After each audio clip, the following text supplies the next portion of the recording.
প্রাণীজগতের প্রতিটা পুরুষই সৃষ্টিগতভাবে নারীর চেয়ে অধিক সুদর্শন ও ক্ষমতাবান। পুরুষকে সৃষ্টি করা হয়েছে নারীর চেয়ে বেশি ক্ষমতা, মর্যাদা এবং সৌন্দর্য দিয়ে। সৃষ্টির আমোঘ নিয়মে পুরুষকে সাজানো হয়েছে বাহ্যিক জৌলুসে। হরিণের শিং, ময়ূরের পেখম, সিংহের কেশর, এসব যেন শক্তি, মর্যাদা ও সৌন্দর্যের বহিঃপ্রকাশ।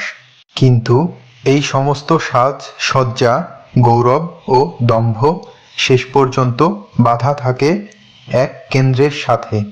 সে কেন্দ্র হল নারী।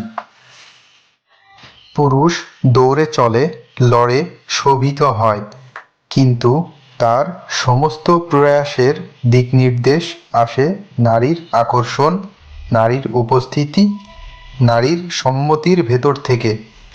এ যেন মহাবিশ্বের মতো এক সত্য।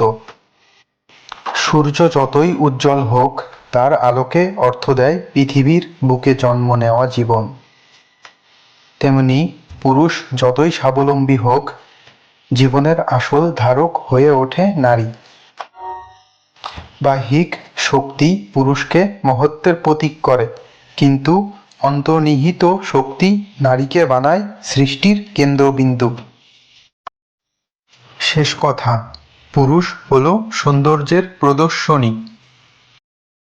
কিন্তু নারী হল সৃষ্টির মধ্যাকর্ষণ, যার টানে ঘুরছে সমস্ত জীবন।